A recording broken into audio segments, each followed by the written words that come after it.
Halo dan selamat datang kembali channel saya Jonathan Tambrin. Melandainya kasus COVID dan mulai pulihnya daya beli masyarakat perlahan-lahan memberikan sentimen positif nih ke sektor konsumer di Indonesia. Terlihat dari kinerja Cimory, salah satu emiten konsumer yang belum lama IPO ini membukukan peningkatan kinerja sebesar 55% dalam waktu setahun terakhir aja. Dari sahamnya sendiri, kalau kita lihat, udah naik nih sekitar 35% pasca IPO di tahun 2021. Sekilas kalau kita lihat, masih ada selisih ya antara peningkatan kinerja dengan peningkatan harga sahamnya. Nah, kira-kira dengan adanya gap ini, jadi peluang atau malah jadi jebakan nih? Nah, itu yang kita bakal cari tahu di video kali ini.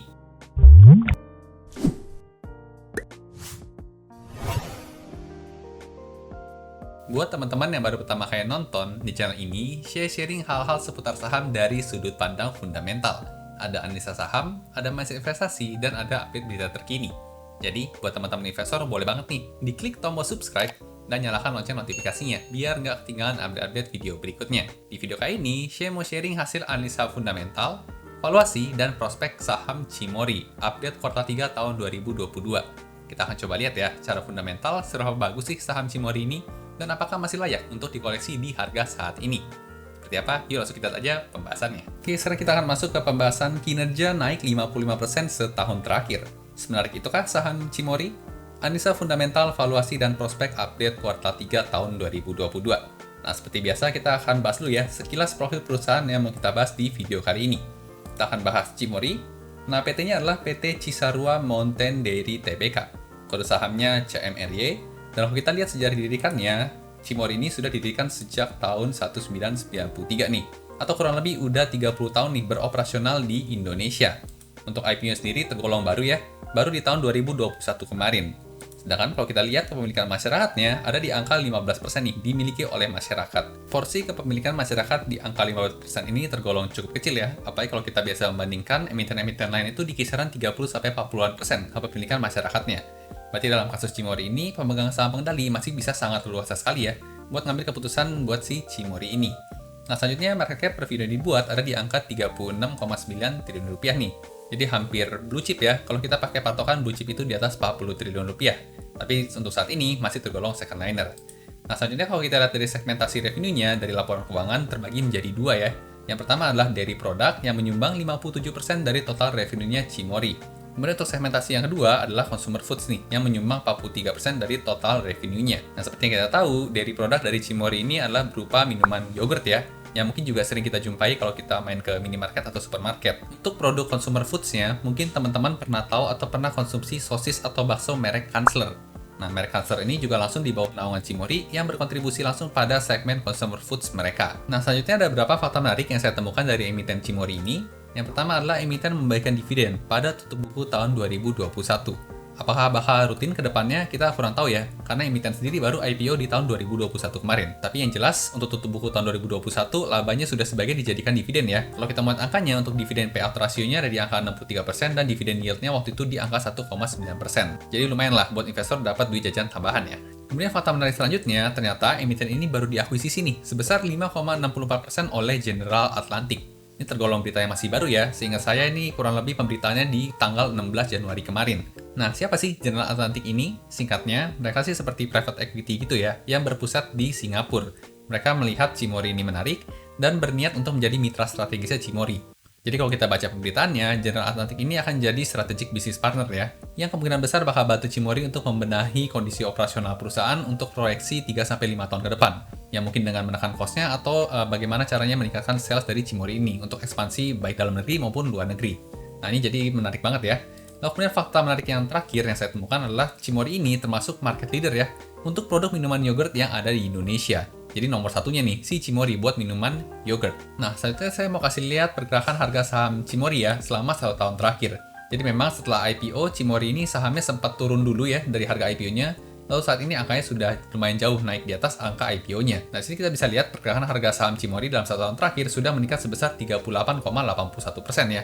Jadi cukup menarik nih. Nah, biasanya saham-saham yang naik seperti ini, apalagi kalau kita lihat secara grafiknya ini cukup stabil ya kenaikannya, itu biasanya didukung oleh kinerja perusahaan yang juga meningkat selama setahun terakhir ini. Nah, sekarang kita akan coba bedah ya kondisi fundamentalnya semenarik apa sih sehingga investor ini pada tertarik untuk beli saham Cimory. Oke, sekarang kita akan coba bedah kondisi fundamental dan valuasi dari saham Cimory. Untuk analisanya, saya akan gunakan file RDV ya, atau rekap data fundamental emiten. Buat teman-teman yang belum tahu, RDV merupakan file Excel berisi data lengkap fundamental inti semua emiten dalam 5 tahun terakhir. Untuk memudahkan saya analisa saham tentunya. Nah, di sini lengkap, ada data profitabilitas, ada revenue, gross profit, operating profit, dan net profit. Ada data neraca juga, aset, liabilitas, ekuitas, ada data arus kas juga ya, from operation, investment, dan financing, beserta beberapa rasio fundamental penting lainnya buat memudahkan kita menganalisa tentunya. Nah, just info, untuk update kuartal 3 tahun 2022-nya ini udah rilis ya. Buat teman-teman yang tertarik pesan, nanti infonya ada di belakang, kita akan coba pakai buat analisa dulu. Nah, untuk analisanya kita tinggal pindah ke sheet yang grafik historis di bawah sini ya.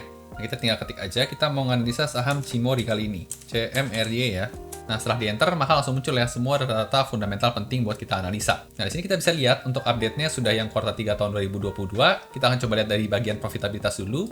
Kita bisa lihat di sini ada revenue, gross profit, operating profit, dan net profit dalam data 5 tahun terakhir. Tahun terakhir sudah disetahunkan ya, untuk memudahkan kita bandingin dengan tahun-tahun sebelumnya. Nah, di sini sudah dalam miliar rupiah juga, jadi memang enak banget kalau kita mau bandingin year on year-nya. Di sini kita bisa lihat ya, di bagian bawah ada bagan untuk lebih mudahnya. Nah, di sini kita bisa lihat untuk Cimory, karena baru IPO di tahun 2021, jadi data tahun 2018 dan tahun 2019-nya itu nggak ada ya, karena masih private company waktu itu. Nah, kita bisa lihat data dari tahun 2020, kalau kita lihat secara kinerjanya itu meningkat cukup pesat ya. Di tahun 2020 revenue-nya yang warna biru di sini hanya 1,8 triliun rupiah. Sedangkan di tahun 2021 ada peningkatan cukup signifikan ya ke 4 triliun rupiah, sedangkan di tahun 2022 yang disetahunkan berpotensi ke angka 6,3 triliun rupiah atau mengalami peningkatan year on year sebesar 55% nih. Jadi ngebut banget nih untuk peningkatan revenue-nya. Untuk gross profit-nya juga meningkat cukup signifikan ya, dari 700 miliar terakhir di 2,6 triliun atau meningkat 37% dalam setahun terakhir. Operating profit-nya juga bagus ya, naik 39% dalam setahun terakhir. Dan yang terakhir untuk bagian net profit, yang paling penting buat investor ya, biasanya, itu juga meningkat cukup signifikan kalau kita lihat. Di tahun 2020 hanya 177 miliar rupiah, di tahun 2021 naik kisaran 600% ya, ke angka 790 miliar rupiah. Sedangkan untuk di tahun 2020 disetahunkan, perusahaan berpotensi untuk mendapatkan net profit sebesar 1,1 triliun rupiah, atau naik sebesar 48% nih. Nah, untuk angka 48% ini sangat ngebut ya dibandingkan dengan perusahaan-perusahaan lain pada umumnya. Jadi bisa dikatakan Cimory ini saat ini masih dalam fase growth company. Jadi dari sisi profitabilitas, kalau kita lihat datanya di sini, bisa kita simpulkan tergolong oke ya untuk Cimory, bahkan sangat oke sekali. Dari IPO ini di tahun 2021, kita bisa lihat kalau dana IPO itu kemungkinan digunakan dengan sangat baik nih, dengan optimum, sehingga kinerja profitabilitasnya ini ngebut nih di tahun 2022. Jadi udah good banget untuk profitabilitas dari Cimory. Bagaimana dengan kondisi neracanya? Aman apa enggak? Nah, sini kita bisa lihat ya, di sebelah ada neraca. Kita bisa lihat pergerakan dari tahun 2020 untuk asetnya hanya 1 triliun ya, hutangnya 300 miliar, ekuitas 700 miliar. Dan kalau kita lihat di tahun 2021 itu tiba-tiba melonjak sangat tinggi. Nah, ini sangat wajar. Seperti yang kita tahu, di tahun 2021 Cimory itu IPO. Jadi dana IPO-nya secara otomatis akan masuk ke ekuitas perusahaan. Kurang lebih di kisaran 3,6 triliun rupiah waktu itu IPO-nya kalau nggak salah. Nah, di sini kita bisa lihat ya, di tahun 2020 ke tahun 2021, meskipun hutangnya yang warna oranye ini menambah, tapi untuk ekuitasnya menambah lebih sangat signifikan lagi. Dan kalau kita lihat di tahun 2022, data kuartal 3-nya itu juga masih meningkat ya untuk ekuitasnya. Nah, peningkatan ekuitas ini berarti menunjukkan ada laba perusahaan ya, yang dicatat ke dalam ekuitas perusahaan. Nah, di sini kita bisa lihat ya, rate hutang terhadap ekuitasnya itu sangat jauh ya, lebih besar ekuitasnya dibanding hutangnya. Jadi kemungkinan gagal bayar ini sangat kecil nih buat Cimory. Atau bisa dikatakan hampir nggak ada utang lah ya. Karena misalnya angka 798 miliar ini mau didonasin besok pun juga bisa. Uangnya masih banyak di sini. Jadi bisa disimpulkan untuk neraca juga sangat sehat ya untuk Cimory. Nah, bagaimana dengan kondisi arus kas perusahaan? Kita bisa lihat untuk arus kas ada 3 komponen ya. Arus kas from operation, from investment, dan financing. Sekarang kita akan coba lihat dulu untuk yang operation. Yang warna biru di sini kalau kita lihat angkanya lumayan oke ya. Karena nilainya positif semua. Yang berarti menandakan lebih banyak uang masuk dibandingkan dengan uang keluar pada tahun tersebut. Jadi ini cukup ideal, angka warna birunya positif semua. Lalu kemudian untuk yang warna oranye, di sini untuk investment, angka 3 tahun terakhir negatif semua. Ini juga merupakan hal yang bagus ya, karena kalau angka investmentnya negatif, berarti lebih banyak uang keluar buat aktivitas investasi. Seperti yang kita tahu, tujuan dari investasi itu kan bagus ya, untuk meningkatkan keuangan perusahaan lagi pada akhirnya. Nah, ini juga bagus untuk investment dari Cimory. Dan yang terakhir untuk bagian financing, kita bisa lihat di tahun 2020 dan tahun 2022 ini angkanya negatif ya. Dan di tahun 2021 sangat tinggi positif sendiri. Nah, untuk angka financing ini sebenarnya kita mengharapkan angkanya negatif ya. Karena kalau angkanya negatif, itu menandakan bahwa perusahaan itu melunasi hutang lebih banyak dibandingkan dengan nambahin hutang. Atau bahkan membaikkan dividen gitu ya. Nah, untuk di tahun 2021 di sini angkanya sangat positif, signifikan sekali. Nah, seperti kita tahu juga ya, kalau di tahun 2021 perusahaan melakukan IPO. Nah, dana IPO yang masuk dicatat di arus kas sebagai bagian dari financing di sini. Nah, angkanya di sini nggak 3,6 triliun ya, karena mungkin sebagian juga sudah digunakan untuk membayar hutang. Jadi kalau dilihat di sini tersisa 3,1 triliun rupiah ya, yang bisa digunakan perusahaan untuk operasional mereka. Nah, untuk arus kas ini juga tergolong ideal ya. Bisa dimaklumi di tahun 2001 di sini ada IPO perusahaan, tapi di tahun 2022 kita bisa lihat grafiknya sudah balik ke ideal lagi. Jadi good job juga buat si Cimory di tahun 2022. Nah, selanjutnya kita akan coba lihat rasio-rasio perusahaan ya. Kita akan lihat dari profitability marginnya dulu. Ada gross profit margin, operating profit margin, dan net profit margin. Di sini kita bisa lihat ya, data 3 tahun terakhir. Di tahun 2020, emiten mencatatkan gross profit margin sebesar 41% nih. Di tahun 2021 naik ke 48%, ternyata di tahun 2022 turun ya ke 42%. Operating profit marginnya juga mirip, di tahun 2020 di 13%, naik ke 25%, cukup signifikan, lalu kemudian turun kembali ke 22% di tahun 2022. Nah, untuk net profit marginnya juga kurang lebih mirip ya. Di tahun 2020 di 10%, naik ke 19%, lalu turun ke 18%. Wah, di sini berarti menunjukkan adanya perlambatan ya, atau penurunan kinerja dari profitability margin. Nah, alasan dari penurunan kinerja profitability margin di tahun 2022, kalau kita coba rasionalisasi, kita bisa lihat kondisi makro global di tahun 2022. Yang seperti kita tahu, inflasi itu lagi zaman tinggi-tingginya ya, karena pasca pandemi. Nah, seperti yang kita tahu juga, bisnisnya Cimory ini menjual yogurt dan makanan siap saji tadi ya, dan tentunya produk-produk tersebut itu butuh bahan baku. Nah, dengan naiknya inflasi, tentu akan menggerus profitabilitas. Di sini bisa cukup dipahami ya, kalau ternyata di tahun 2022, itu marginnya itu lebih kecil dibandingkan tahun 2021. Nah, cuman kembali lagi, kalau kita lihat dari grafik profitability marginnya, ini tergolong bagus ya, karena gross profit marginnya selalu paling atas, operating profit marginnya selalu di tengah, dan net profit marginnya selalu paling bawah. Ini menunjukkan bahwa nggak ada yang aneh-aneh dari segi laba perusahaan di tahun-tahun tersebut. Ya, selalu grafiknya ini cukup ideal. Meskipun di tahun terakhir ada penurunan dibandingkan dengan tahun 2021-nya. Nah, lanjut ke bagian rasio ROE atau return on equity ya. Jadi kita bisa lihat di tahun 2020 ROE-nya ada di angka 24%, sempat turun di tahun 2021 17%, namun di tahun 2022 sudah kembali naik lagi nih ke 23%. Dari rata-ratanya kita bisa lihat di angka 21%, jadi saat ini kondisinya sudah lebih tinggi dari rata-rata 3 tahun terakhir. Ini juga bagus ya, apalagi angkanya sudah double digit di kepala 2 nih. Nah, ROE tinggi seperti ini juga merupakan salah satu ciri-ciri dari growth company ya. Jadi ROE-nya tinggi, terus perusahaan kinerjanya ngebut atau growth-nya kenceng. Ini juga merupakan hal yang bagus nih buat si Cimory. Lanjut ke bagian rasio debt to equity ratio atau rasio hutang terhadap modal. Kita bisa lihat ternyata dalam 3 tahun terakhir mengalami penurunan ya. Ini merupakan hal yang bagus, karena semakin kecil rasio DER itu menunjukkan bahwa perusahaan semakin sehat ya, atau semakin kecil tingkat hutangnya dibandingkan dengan modalnya. Jadi kemungkinan gagal bayar akan sangat kecil. Di sini angka di tahun 2022 kuartal 3 hanya 0,16 aja, dengan average-nya di 0,28. Ini juga sangat baik ya. Kemungkinan gagal bayar atau bangkrut sangat kecil sekali ya buat si Cimory ini. Nah, sekarang kita lanjut bagaimana dengan kondisi dividennya ya. Nah, kita bisa lihat di sini dividen per share-nya. Nah, di tahun 2021 ada pembagian dividen ya sebesar Rp63 per lembar saham ya untuk laba tutup buku tahun 2021. Karena baru IPO juga di tahun 2021, jadi kita nggak tahu ya apakah di tahun 2022 dan seterusnya akan tetap bagiin dividen nih. Cuma di sini udah tanda positif kalau ternyata emiten juga bagiin dividen yang lumayan oke. Untuk yield-nya sendiri seperti tadi sudah disebutkan di awal ya, di angka 1,85%. Jadi lumayan lah buat nambah uang jajan bagi investor kalau nge-hold cukup lama. Sekilas kalau kita lihat kondisi fundamental perusahaan ini sangat menarik ya. Kita bisa lihat tadi dari segi profitabilitas menarik karena growth-nya sangat kenceng. Dari neraca juga sangat sehat, kemungkinan gagal bayar sangat kecil. Kemudian untuk arus kas juga tergolong ideal ya, karena lebih banyak uang masuk dibanding uang keluar, membaikkan dividen, lalu aktivitas investasinya juga cukup gencar. Jadi cukup ideal lah untuk kondisi fundamental si Cimory ini. Nah, kalau kita udah tahu kondisi perusahaan ini cukup menarik nih buat kita lirik, pertanyaan selanjutnya adalah terkait harga ya. Apakah harga saham saat ini tergolong under value, tergolong harga wajar, apa malah udah over value? Nah, tentunya kita nggak pengen ya kalau kita beli barang itu kemahalan. Kita pengennya beli barang murah dengan harapan nanti akan bisa balik ke harga wajar atau malah dihargai lebih mahal lagi. Nah, untuk menjawab pertanyaan itu, kita akan coba lihat rasio valuasi tentunya. Nah, untuk rasio valuasi di sini juga ada, kita akan masuk ke rasio yang pertama dulu ya, valuasi menurut PBV atau price to book value. Jadi kita bisa lihat pergerakan PBV selama 2 tahun terakhir ya, karena di tahun 2020 itu kan belum IPO, jadi belum ada price-nya di sini. Nah, untuk posisi tutup buku tahun 2021, PBV perusahaan ada di angka 5,74 nih. Tergolong mahal atau murah? Tergolong mahal ya. Karena PBV yang wajar itu umumnya di angka 1. Murah itu kalau di bawah 1. Nah, di sini PBV-nya sudah mencapai 5 atau 74, jadi tergolong cukup premium nih harganya. Apalagi kalau kita lihat di tahun 2022, kuartal 3 ya, per video ini dibuat, ada di angka 7,27 rasio PBV-nya. Average-nya di sini 6,51. Jadi kalau kita coba tarik kesimpulan ya dari rasio PEV, harga saham saat ini Cimory divaluasi premium atau overvalue dibandingkan dengan book value-nya ya atau nilai bukunya. Jadi rasio PEV mengatakan kemahalan, bagaimana dengan rasio valuasi yang kedua ya, yaitu PE ratio atau price to earning ratio. Nah, sini kita bisa lihat ya pergerakan 2 tahun terakhir.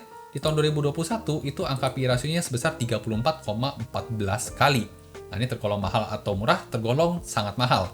Kenapa? Karena pada umumnya PE ratio itu dikatakan wajar kalau di angka 10 dan dikatakan undervalue atau murah kalau di bawah 10 ya. Nah, sini PE rasionya udah di angka 34 kali. Dan kalau di tahun 2022 kita bisa lihat ya angkanya itu di 31,5 kali. Nah, angka 30 ini juga masih tergolong sangat mahal ya menurut PE ratio dan average-nya juga di 32. Jadi secara valuasi baik PEV maupun PE ratio itu mengatakan harga saham Cimory ini tergolong kemahalan ya. Nah, biasanya saham-saham dengan valuasi yang sudah kemahalan pada akhirnya akan tetap mengikuti kinerja perusahaan yang kembali ya atau kembali ke harga wajarnya. Jadi menurut saya pribadi melihat rasio PER dan PEV Cimory saat ini, harga saham Cimory saat ini tergolong kemahalan dan ada berpotensi untuk turun ya dalam jangka panjang atau kembali ke harga wajarnya. Meskipun perusahaan di sini growth-nya cukup kenceng, nah kecuali kalau memang perusahaan bisa membuka kinerja lebih baik lagi dibandingkan dengan tahun kemarin ya. Di tahun kemarin aja di sini growth-nya sudah 55%. Kalau bisa di tahun 2023 growth-nya itu mencapai 80% sampai 100%, mungkin akan bisa lebih terbang lagi. Cuman kalau menurut pandangan saya sendiri sih, nggak sampai seoptimis se-ekstrim itu ya. Oke, tadi kita udah lihat secara kondisi fundamental sangat menarik ya untuk saham Cimory ini, namun memang secara valuasi tergolong sangat mahal. Nah, setelah ini kita akan coba lihat prospek perusahaan ya ke depannya, apakah masih menarik buat beberapa tahun ke depan nih secara makroekonomi. Oke, sekarang kita masuk ke bagian prospek masa depan. Sini saya mau sharing beberapa prospek yang saya temukan ya terkait dengan emiten Cimory ini. Yang pertama adalah mulai melandainya inflasi. Nah, ini merupakan prospek yang positif ya buat Cimory, karena seperti yang kita tahu inflasi ini kan akan meningkatkan biaya bahan baku dari perusahaan, dan kenaikan bahan baku bakal menggerus profitabilitas perusahaan. Jadi dengan melandainya inflasi, itu bakal jadi prospek yang positif nih buat emiten Cimory. Nah, selanjutnya ada prospek terkait dengan penguatan rupiah terhadap dolar juga nih. Seperti kita tahu beberapa waktu terakhir, rupiah itu masih konsisten menguat terhadap dolar. Dan ini merupakan prospek yang positif buat Cimory. Kenapa? Karena bahan baku dari Cimory beberapa itu atau cukup besar masih menggunakan impor ya dari negara-negara lain. Sehingga ketika rupiah itu menguat, maka harga-harga bahan baku yang dibeli dari negara lain atau impor akan jadi lebih murah karena hitungannya dalam US dollar. Kemudian prospek menarik selanjutnya terkait dengan tren peningkatan gaya hidup sehat ya di usia anak muda terutama. Nah, kebetulan juga Cimory ini target pasarnya juga usia muda ya, atau dewasa muda. Nah, tren ini bakal sejalan banget sama produk yang dijual sama Cimory ya. Kalau kita lihat kan Cimory di sini menjual yogurt, susu, lalu kemudian produk-produk protein base. Perusahaan juga mengedepankan produk-produk yang bergizi ya. Jadi tentunya sangat sejalan dengan peningkatan gaya hidup sehat. Ini merupakan prospek positif juga nih buat si Cimory. Kemudian prospek positif selanjutnya, Indonesia ini sedang mengalami bonus demografi ya hingga tahun 2035 nanti. Karena target pasar dari Cimory itu adalah usia-usia produktif ya. Dan di mana kita sedang dapat bonus demografi lagi banyak-banyaknya nih usia produktif sampai tahun 2035. Jadi tentunya konsumen Cimory ini juga berpotensi bertambah ya seiring berjalannya waktu sampai 2035 setidaknya. Nah, selain prospek positif, ada satu juga prospek negatif yang saya temukan nih, yaitu terkait dengan perang Rusia-Ukraina yang masih berlanjut sampai nggak tahu kapan. Nah, kenapa negatif? Karena Ukraina, seperti yang kita tahu, itu merupakan salah satu eksportir gandum ya. Dan gandum ini juga merupakan salah satu bahan yang digunakan untuk memproduksi produk dari Cimory ini. Nah, dengan Ukraina yang masih kesulitan, tentunya suplai gandum dunia itu berkurang ya, sehingga harga-harga gandum menjadi lebih mahal, yang akan berpengaruh pada pembuatan produk dari si Cimory ini tentunya. Nah, seperti biasa disclaimer dulu ya, tujuan dari video ini bukan untuk memberikan rekomendasi beli atau jual suatu saham. Jadi ini pure, saya hanya sharing hasil analisa yang saya lakukan. Bagus kalau teman-teman dapat insight, tapi untuk beli atau jual satu saham, teman-teman tetap harus ngerjain PR-nya ya, atau do your own research. Oke, jadi itu tadi hasil analisa fundamental, valuasi, dan prospek saham Cimory versi saya. Buat teman-teman yang tertarik sama file Excel RDV-nya, saat ini yang update kuartal 3 tahun 2022-nya udah rilis dan lengkap ya. Teman-teman juga boleh coba file sampelnya dulu gratis, jadi kalau cocok bisa langsung pesan aja. Boleh DM atau email saya, panggil aja Bang, Mas, Bro, bebas. Mau minta file sampel RDV-nya dong? Nanti bakal dibantu sama tim saya buat file sampelnya. Oh iya, harga RDV ini bakal naik ya untuk data kuartal 4 dan seterusnya. Jadi saran saya sih, kalau emang cocok, teman-teman bisa ngambil harga paket di kuartal 3 ini, sebelum naik tentunya. Detailnya boleh tanya di DM Instagram dan di email ya. Nah, gimana nih teman-teman setelah dengar penjelasan tadi, apakah jadi tertarik buat lirik saham Cimory ini? Atau malah skip dulu karena nggak cocok sama resikonya? Tuliskan pendapat dan komentar teman-teman di kolom komentar di bawah ya, biar bisa kita diskusin lebih lanjut lagi. Suka video seperti ini, jangan lupa di like dan bagikan ke teman-teman investor lainnya ya, supaya makin jago analisa sahamnya. Sampai jumpa di video berikutnya.